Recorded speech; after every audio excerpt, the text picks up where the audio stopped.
Salve, salve a todos! Estamos inaugurando o PrevisaCast.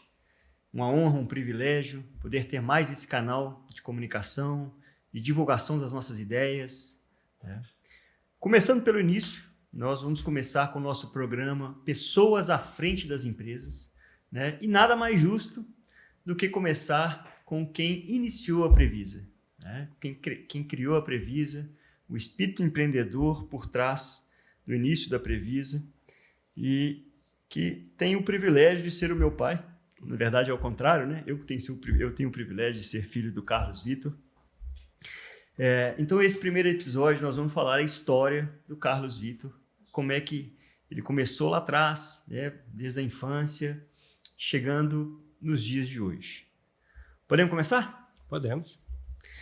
Me fala um pouquinho, pai e Carlos Vitor, me fala um pouquinho sobre a sua infância em Caratinga, do Vale do Aço, que tipo de família você teve, o início da sua trajetória profissional. Pois não, Tiago.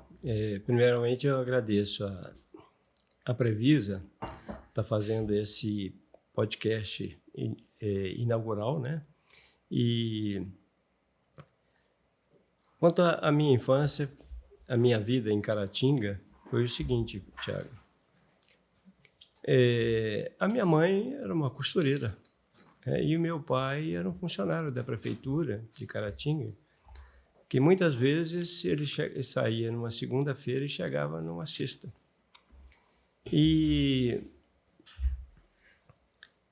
eu sempre tive a visão de eu tirar o meu próprio dinheiro. De manhã, minha mãe pegava verdura na horta, colocava no balaio e eu saía vendendo. Assim que no raiar da tarde, meio-dia e pouquinho, eu já saía com uma caixa de engraxate na cabeça e ia engraxar. Quando eu via que o movimento estava fraco, voltava para casa, tomava um banho, ia lá na empresa do jornal Caratinga, pegava 20 jornais e saía vendendo. O motivo era assim: primeiro, a verdura era para ajudar a minha mãe. E o resto era para mim, para minha subsistência, digamos assim. Antigamente, ir ao cinema no fim de semana era muito chique. Todo mundo tinha essa visão. E eu ia com meus próprios recursos, Pela engraxate do jornal, eu conseguia o dinheiro suficiente para não só ir ao cinema, mas para comprar bala, comprar uma Coca-Cola, E era isso a minha infância, Uma vez o senhor me falou que também teve uma passagem por vender bala na noite no cinema. Isso. Eu fazia algum trabalho, alguns bicos durante o dia, e ali pelas 17 horas eu já ia para o cinema, lá para a bomboniere do cinema, e eles colocavam tudo contadinho na cesta, eu colocava a cesta e saía. A pessoa passava pelo porteiro do cinema, eu já estava lá esperando, E era um ponto estratégico. O sujeito não chegava na sala de cinema sem passar por mim. Entendi. E tinha duas coisas ali também. Primeiro, que eu ganhava um dinheirinho. Segundo, é que eu entrava no cinema de graça. Maravilha. Era isso aí. E a sua carreira depois seguiu na loja de munição. Eu achei que eu tinha que dar um passo à frente, E a minha irmã, Elzi, que trabalhava perto dessa loja de munição, me indicou para lá. E eu fui para lá. Não era só munição, não. Era armarinhos também. Tinha atacado, vendia para os pequenos comerciantes da região de Caratinga. Me parece que só tinha duas lojas de armas e munições em Caratinga. A mais conhecida era a que eu trabalhava.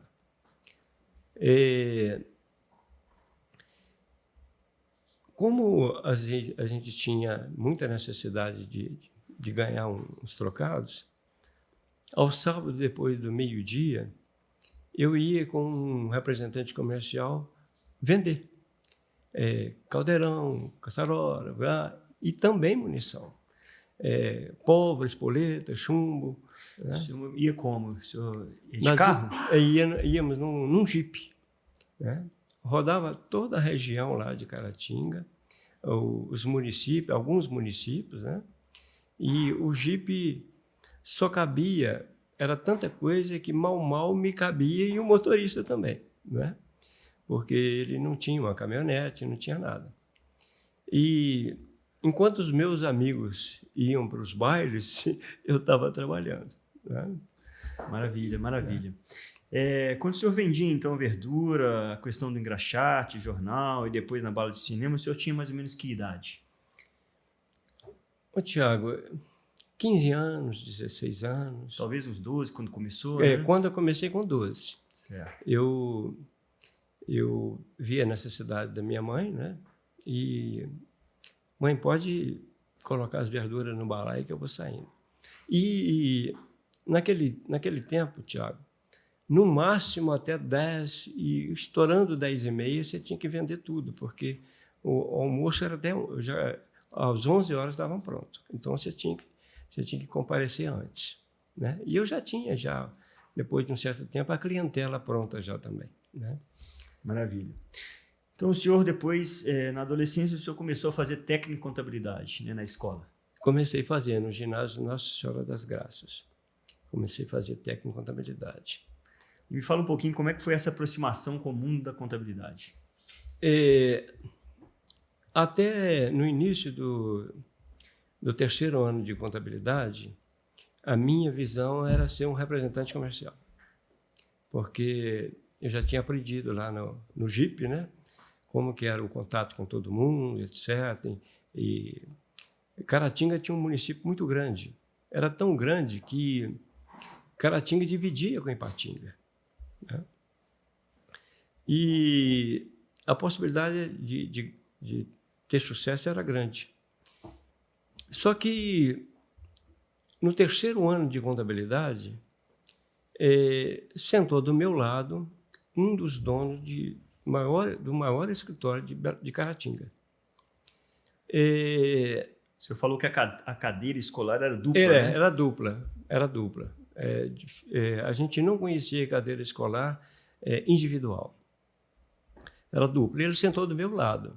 E ele via a minha persistência ali no 3º ano de contabilidade e ele me convidou. Escuta, por que você não vai trabalhar comigo? Eu não sei porquê, mas eu larguei tudo e fui trabalhar com ele. Cheguei lá, trabalhando com ele no setor contábil, fiscal, né? Porque contabilidade, você é aquele camarada que, num escritório pequeno naquele tempo, é aquele cara que bate o corno e sai correndo lá para cabecear. Né? Verdade. O senhor devia ter uns 17, 18 anos nessa época, né? Nessa época já estava por aí. Já, né? E eu trabalhava e fazia uns bicos também. As pessoas que precisavam de fazer a carteirinha do INSS, era uma obrigatoriedade da época você ter a carteirinha do INSS para você consultar e etc, etc. E eu pegava isso de bico. Tá? Eu fazia as carteirinhas para o pessoal. Tá? O chefe chegava no escritório e perguntava, você tem carteirinha do INSS? Então, se você quiser, eu faço para você. Quanto que é? Tanto. Era um valor insignificante. E os donos da contabilidade incentivavam? Permitia, porque era um detalhe a mais que você conseguia atender o cliente. Né? E o senhor costumava trabalhar até um pouco mais tarde, que o senhor me comentou? Sim, ele sempre, quase toda semana. Né? E teve um dia que era um domingo, era mais de 10 horas da noite, o meu patrão, que lá era o centro da cidade, era onde que ele andava, viu que as luzes estavam acesas, foi lá apagar e me encontrou lá trabalhando. falei, olha, eu preciso de adiantar isso, assado, né? E depois o senhor tem uma virada, que o senhor abriu um escritório pequenininho, né? Isso. Chegou um momento de eu trabalhar por conta própria. E eu aluguei uma salinha assim, de 6x6 numa rua bem próxima do centro, a poucos passos do centro, né, do centrão de Caratinga. A rua chamava Rua Nova. E ali eu tinha algumas escritas, uma meia dúzia de escritas, mas também fazia bico, né?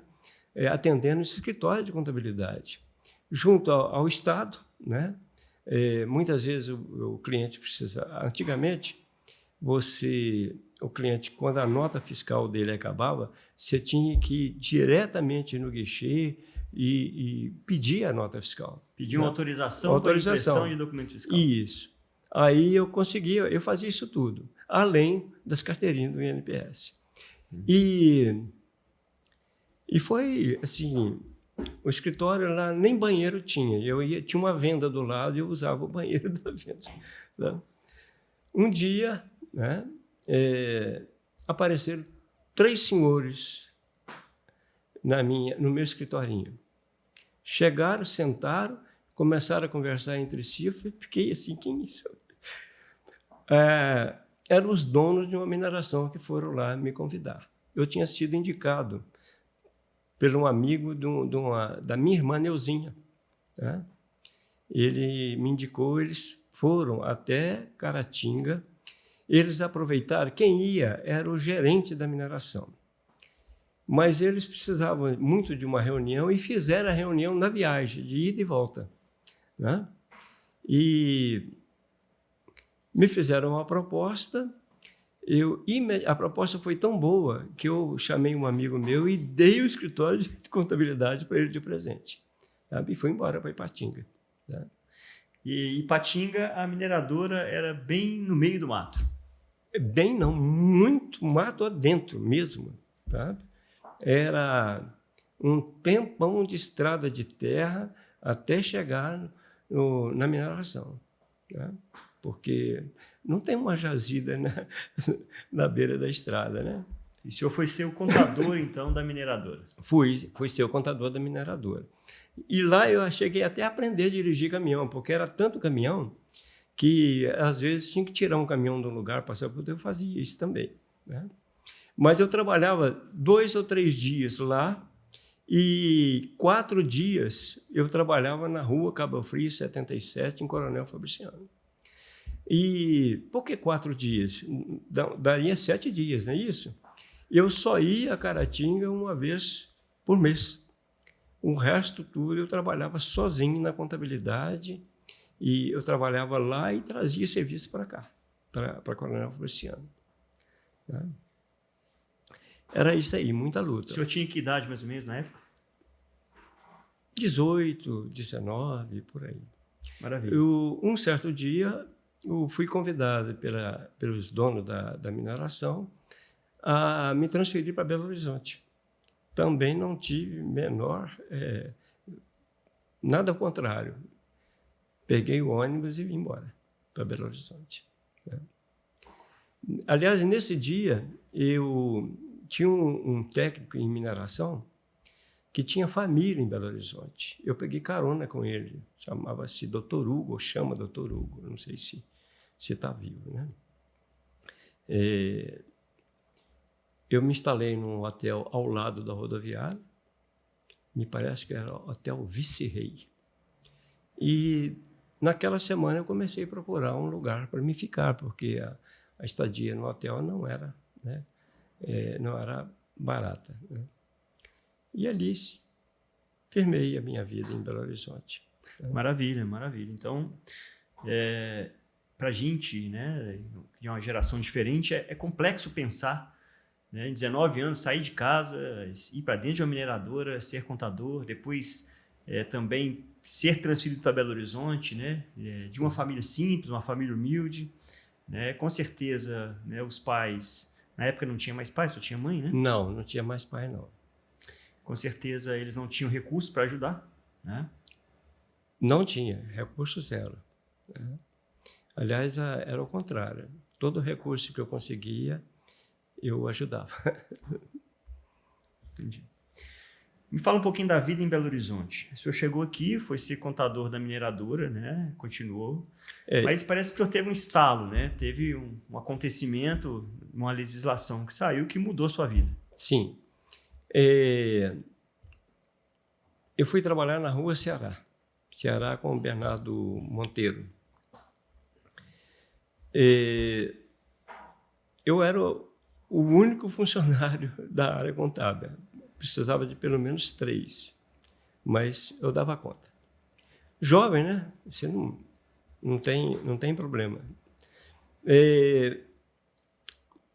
Me foi apresentado pelo IOB. O IOB enviou um manual de um decreto-lei 1598.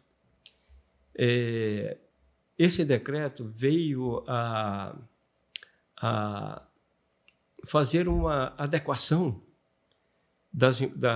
do imposto de renda, adequando a lei das SA, a Lei 6.404, que um ano antes tinha sido publicada. Era uma transformação geral, tanto na parte de SA quanto na parte de empresas limitadas, né? E tinha que haver uma adequação. Ao ler todo o decreto, eu achei o decreto extenso, muito, muito pesado, só que eu vi um detalhe ali no meio. Existia a necessidade de fazer a correção monetária do balanço. Você teria que corrigir tanto o ativo mobilizado e mais capital e reservas. E era um trabalho exaustivo, né?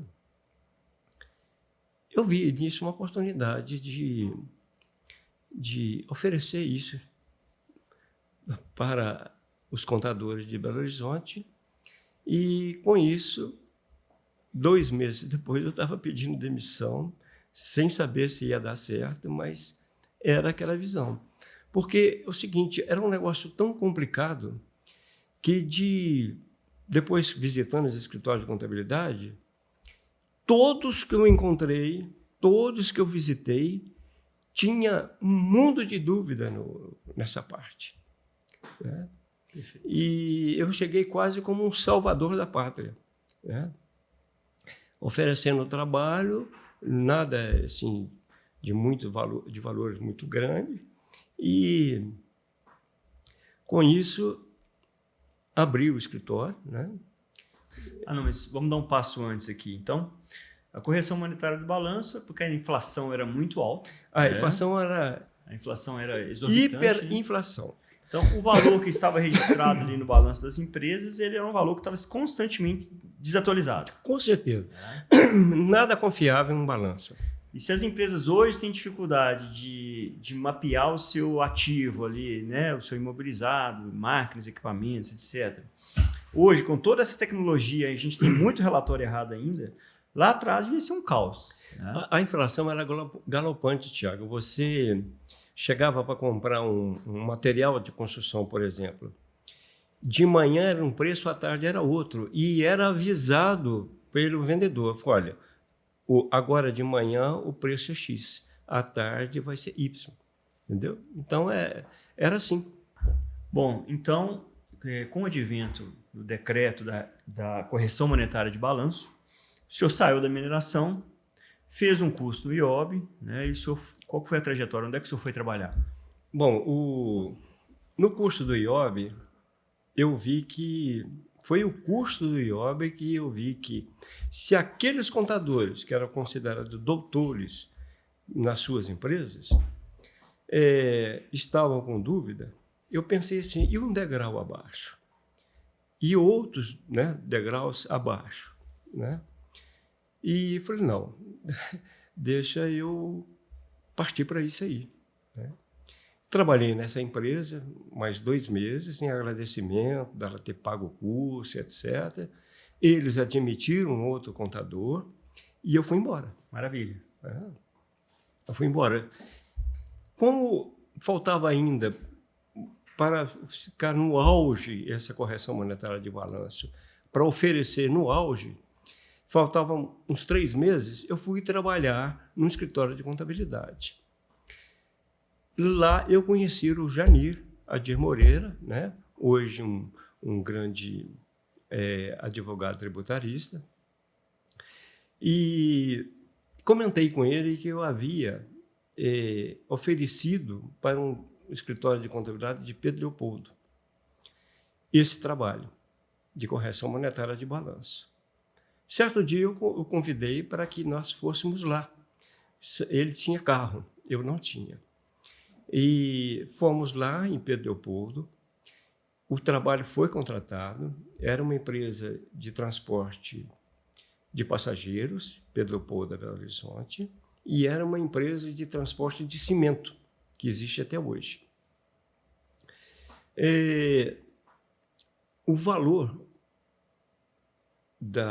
que foi contratado, dos valores, pagava o meu salário e o dele naquele escritório de contabilidade por 2 meses. Então, ele viu que era uma coisa que compensava. A partir daí, eu comecei a frequentar escritórios de contabilidade, né? Enquanto ele executava, eu frequentava escritório de contabilidade. Só que... Aí nascia, então, a Previsa. A Previsa. Só que, naquela época, o Conselho Regional de Contabilidade vendia o endereçamento de todos os contadores. E eu comprei esse endereçamento várias vezes. Nós fizemos uma carta e no cabeçalho da carta eu coloquei tudo o que eu queria fazer, porque a gente sabe a luta do contador, né? Eu sabia que se ele lesse o cabeçalho, eu atingia o que ele queria. Então, eu coloquei assim, proposta para execução de correção monetária de balanço para todos os tipos de empresa, inclusive as de pequeno porte, né? Isso aí abrangeu todo mundo, né? E eles, mais tarde, eles me disseram que no cabeçalho, ao ler o cabeçalho, eles engavetavam. Eu disse, mais tarde eu vou chamá-lo. Interessante, interessante. Mais tarde eu vou chamá-lo. E como que a Previsa começou? Qual que era o tamanho da salinha? Qual que era a estrutura? Tiago, os primeiros passos foi numa mesa de datilografia que nos foi emprestada por um dono de um escritório de contabilidade.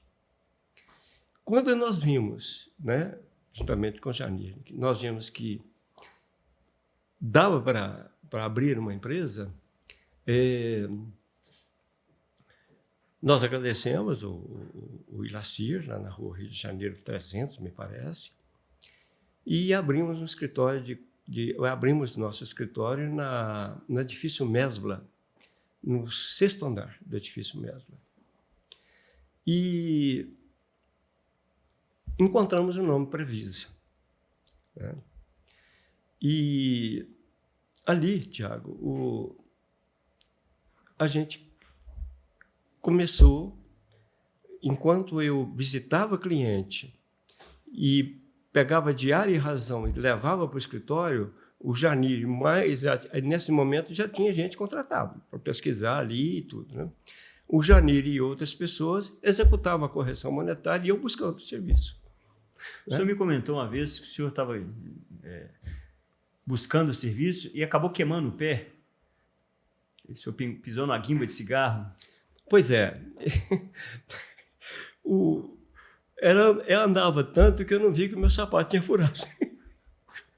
Então, eu queimei o pé, né, nessa guimba de cigarro. Entendeu? Aí que eu vi que eu tinha que comprar outro sapato. Entendi. O esforço era tão grande que você não tinha tempo para ficar olhando a sola de sapato. Perfeito. Né?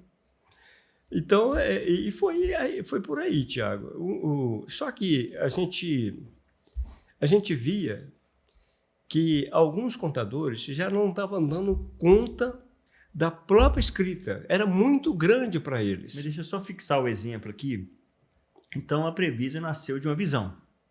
Com certeza. Uma visão de um novo dispositivo tributário, de legislação, que as empresas não estavam preparadas e que a gente poderia oferecer isso lá atrás. É isso. Sim, sim.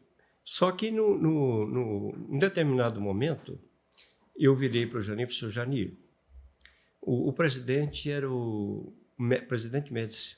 Não, presidente...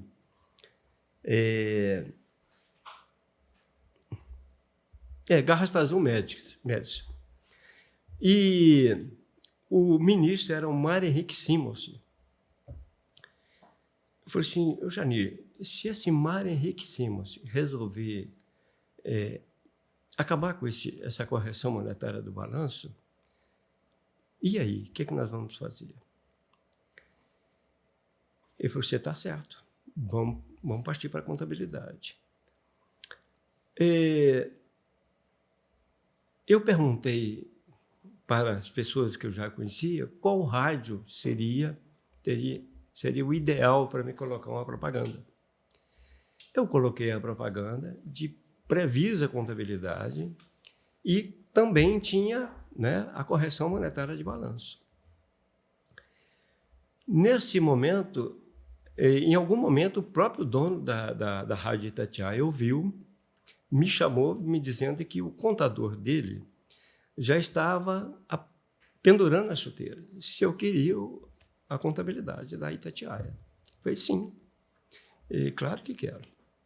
Nós fechamos um valor muito bom, da seguinte forma, 2/3 nós recebíamos, 1/3 ficava por conta da propaganda, né?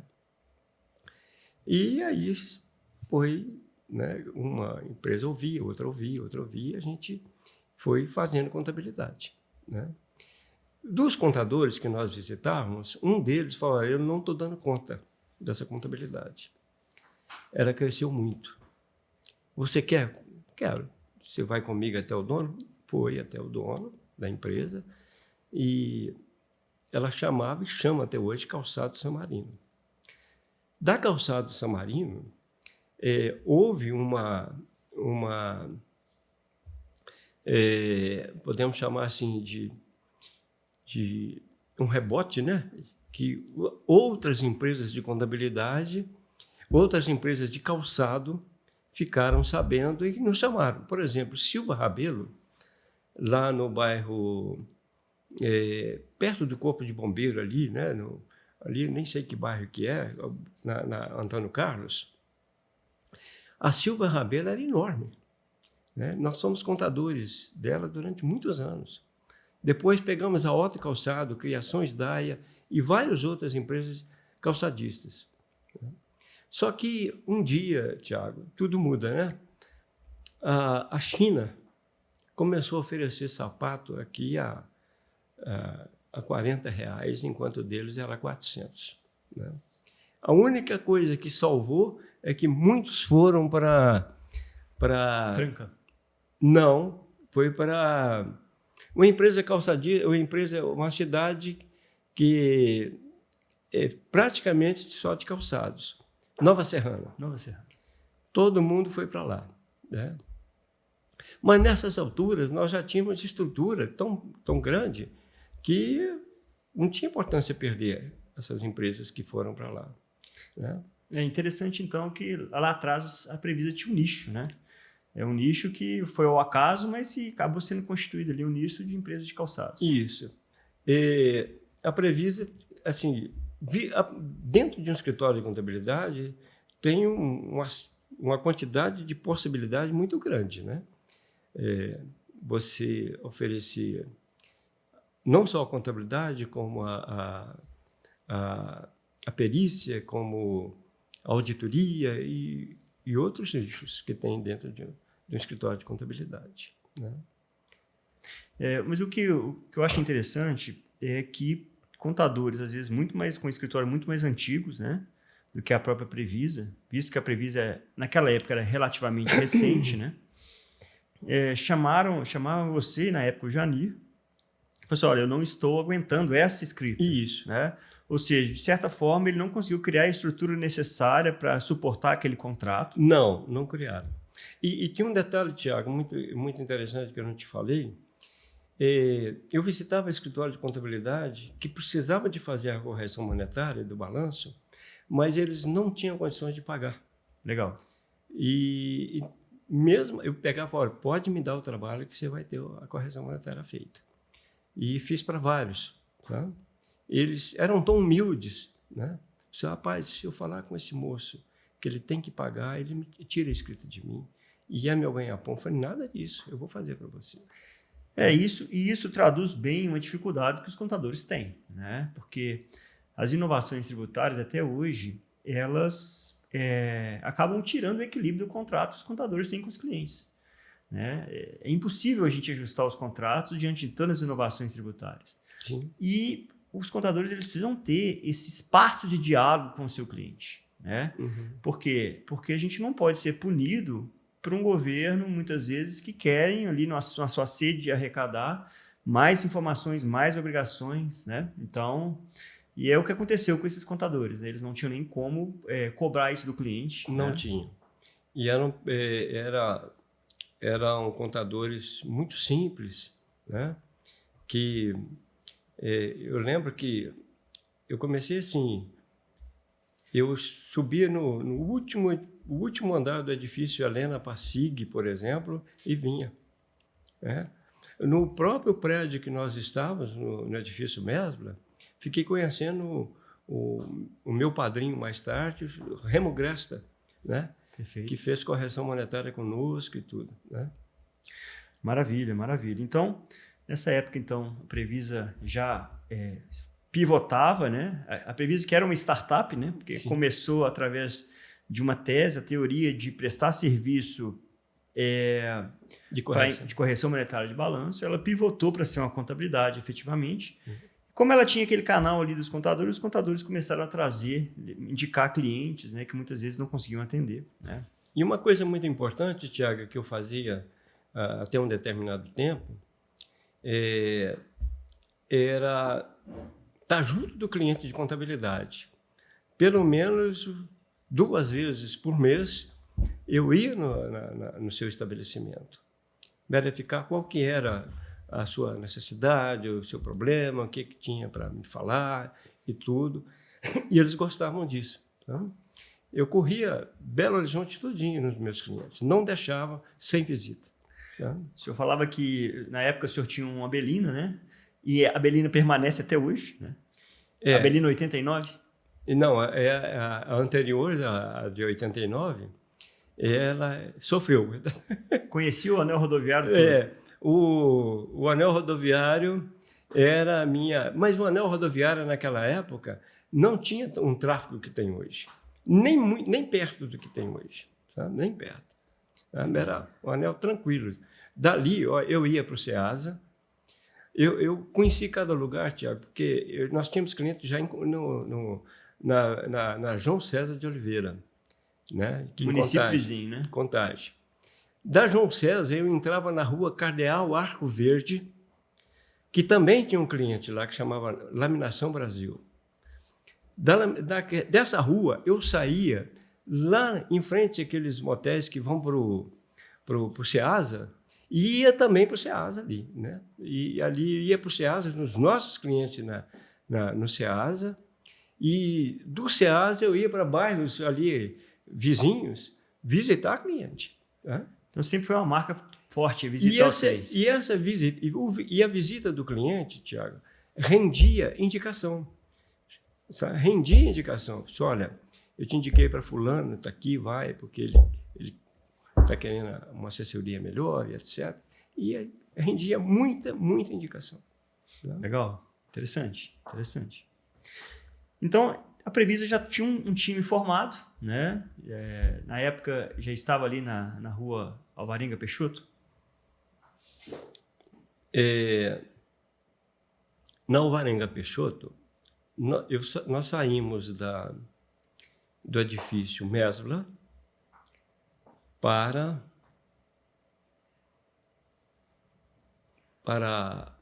Alvarenga Peixoto 1132, perto da CEMIG ali. A gente até brincava que a gente era tão conhecido que quando uma pessoa procurava pela CEMIG, eles falavam, fica ao lado da Previsa. Ficamos lá uns 3, 4 anos. Só que o aluguel era tão pesado que já no segundo ano já estava procurando. E um amigo chamado Pedro Paulo, ele era corretor, me indicou aqui a Conselheiro Lafayette, né, já do lado da Cidade Nova. E eu vim, gostei. O proprietário das lojas me aceitou um lote que eu tinha no bairro Santa Teresa e mais alguma entrada, fizemos e paramos de pagar R$ 4.500 por mês e viemos para cá. Bom, vamos mudar um pouquinho a página. É uma história muito rica, né? A gente precisa honrar sempre e entender, né? Que eu falo isso, tudo tem uma origem, né? E as pessoas à frente da empresa trazem uma história muito bonita. Eu falo que antes de um CNPJ crescer, um CPF precisa fazer esse movimento, né? E esses movimentos, eles precisam ser percebidos pelas pessoas como o que embasa o crescimento de uma empresa, né? Então, o movimento que uma pessoa física faz é o que sustenta o crescimento de uma empresa, direta ou indiretamente, né? Me fala um pouquinho assim, depois da Previsa formada, né, com um time um pouco maior ali, quais eram os seus principais desafios à frente da empresa, né? Bom, primeiro que ainda na Alvarenga Peixoto 1132, o Janir viu também uma possibilidade dele seguir sozinho, né? Como advogado tributarista, que realmente foi uma coisa muito boa que ele fez, porque ele se tornou um advogado muito conhecido e tudo. Eu fiquei sozinho, né? E lá na Alvarenga Peixoto eu decidi vir para cá, né? Para o Conselheiro Lafayette. E aqui, né, foi uma verdadeira aula, né, que eu queria expandir, né, e não parava, Tiago, nunca parei, sabe? Visitando cliente, a propaganda me ajudava bastante, entendeu? E certo dia eu fiquei assim pensando, se eu crescer aqui na Conselheiro Lafayette, como que eu vou fazer? Aí, andando pela Conselheiro Lafayette, vi que ao lado do prédio tinha uma galeria e ali eu comprei meia dúzia de lojas na galeria e depois compramos mais algumas coisas e tinha jeito da Previsa expandir. Maravilha, maravilha. E aí vem as outras gerações, né? Nessa época, os herdeiros já trabalhavam na empresa. Sim. Veio o Paulinho, você e o Carlinhos já trabalhavam na empresa, né? O Paulinho seguiu, né, a sua vida solo, né? E os meus filhos assumiram, né? Com muita competência, graças a Deus. E como é que foi essa passagem de bastão? Na sua visão, naturalmente. Não, a passagem de bastão, sim, durante uns 3 anos, foi com a rédea muito curta, né? A rédea muito curta, até que eu vi que estava bem entregue e eu ficava numa sala muito grande e o CEO da Previsa numa sala pequena. Eu falei, não, a sua sala é aqui e eu vou para a sala pequena, né? Apenas com vibração positiva para que desse tudo certo. E graças a Deus, né, tanto deu que a Previsa é uma gigante no mercado, né?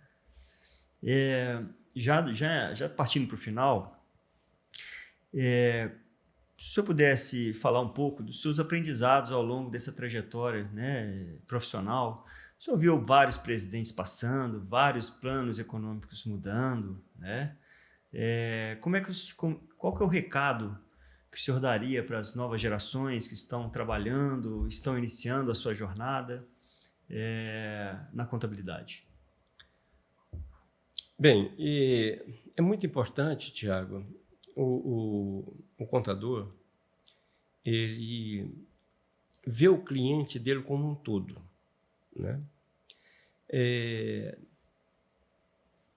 Certa vez eu escrevi alguma coisa que se chama de livro, chamado Por que as Empresas Quebram. Por quê? A gente eu via os contadores, os empresários, eles começavam a ganhar dinheiro e começavam a gastar. E eles não priorizavam o capital de giro, né? Fortalecer o capital de giro. Eles compravam apartamento, compravam fazenda, alguns até separavam das suas esposas, né? E tinham que entregar metade, né, desse capital de giro e outras coisas para as esposas. Me preocupava demais, né? Viam pessoas fazendo loucuras. E a empresa deles estava a mais de 1.000 por hora e eles começavam a gastar. Eu vi casos de orgulho e vaidade dentro das empresas. O concorrente do meu cliente tinha comprado esse copo por $1 milhão. O meu cliente fala, se ele comprou, por que eu não posso comprar? Lá ia capital de giro, Tiago, embora, sabe? Não um capital de giro emprestado, que ia para banco pedir dinheiro. Ele não se preparava até chegar ao ponto de poder comprar esse copo, aquele equipamento, sem necessidade de ir tanto para banco, né? Então, eu vi que muitos quebravam. E isso me preocupava. O que eu quero não é simplesmente fazer uma contabilidade, você ter ali o cliente todo na sua mão para você continuar, né, faturando e o cliente ir bem. Você dar uma assessoria quase que completa para ele. Cara, você precisa disso mesmo agora? Ô, Tiago, a própria Previsa, não te falei isso, a mesa que eu e o Janir atendia clientes, e era uma mesa bonita, com granito, era comprada no Topa Tudo. Durante 15 anos, tudo que eu precisava, eu comprei no Topa Tudo. Por quê? Eu comprava por um terço do valor. Tá? Só que quando nós viemos para a Conselheiro Lafayette, eu comprei tudo novo, menos os computadores, que eu não precisava. Tá? Mas tudo novo. Sabe? Tudo de primeira linha e tal. Veio um caminhão de São Paulo, com aqueles caminhão baú enorme, trazendo todo o material para nós.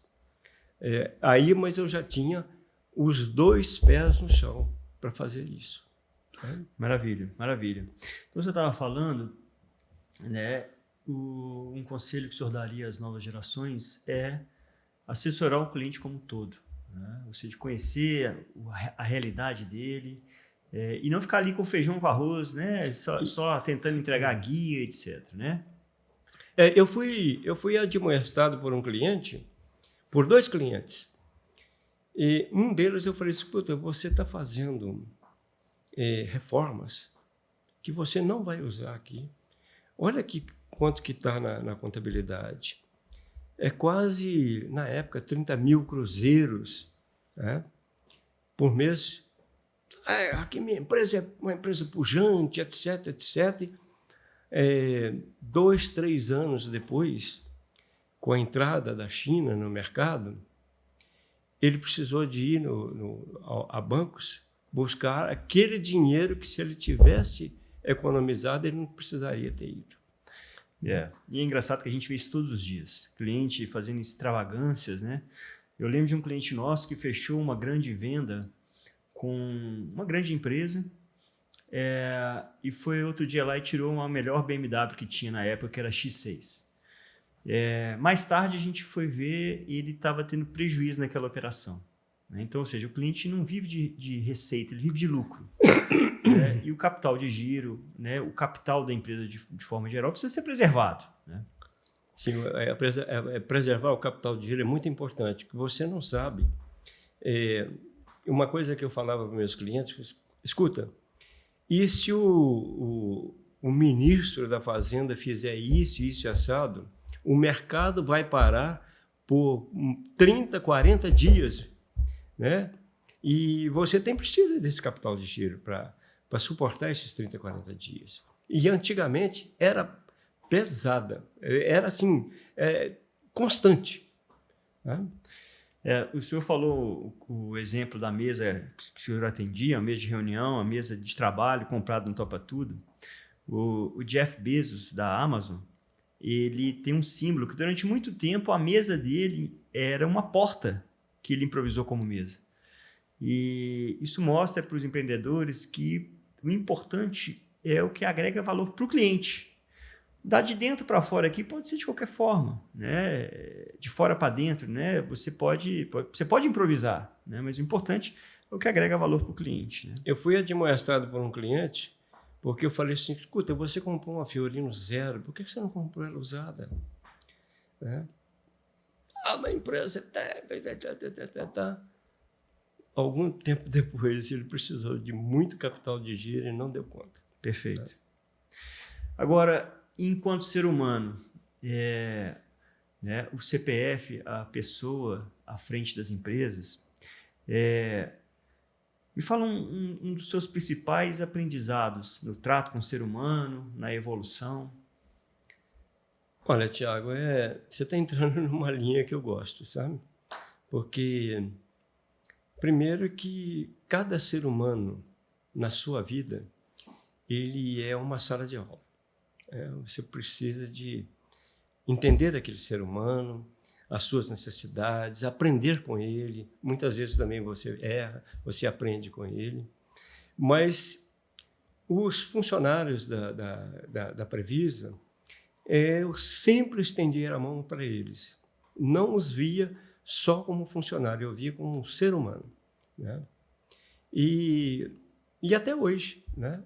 Aqui a gente tem feito alguma coisa assim através dos meus filhos que vê a necessidade, estende as mãos e tudo, né? Maravilha, maravilha. Partindo para o encerramento, se hoje você pudesse olhar para aquele jovem de Caratinga, aquele menino de Caratinga que estava começando ali, né, a trabalhar no escritório de contabilidade, que realmente empreendeu, teve muitas vitórias e também desacertos, né? Qual a mensagem que o senhor daria para ele? Eu daria a mensagem de nada substitui o esforço. Nada substitui o esforço. Ficar de braços cruzados e lamentando alguma coisa é esforço, sabe? É acreditar, sabe? É isso. Esforçar o tanto e não deixar... Antigamente a gente falava, não podemos deixar a peteca cair. Sabe? Não deixei, sabe? E dei sorte, né, que fui substituído à altura, aliás, muito além do que eu pensava. Sabe? Vamos encerrar por aqui? Vamos. Quero agradecer, então, gente, né? Esse foi o PrevisaCast, Pessoas à Frente das Empresas. É um programa que nós vamos trazer uma série de empresários, uma série de pessoas importantes para falar para a gente. E o cerne é entender o que move as pessoas, né? Essa vontade de empreender, essa vontade de fazer, né? Esse combustível, né, que as pessoas têm à frente das empresas, né? Então, foi um prazer, muito obrigado. Eu que agradeço essa oportunidade de fazer um regresso na minha vida e passar tudo isso para vocês. Obrigado. Ficamos por aqui. Muito obrigado, gente. Tchau, tchau.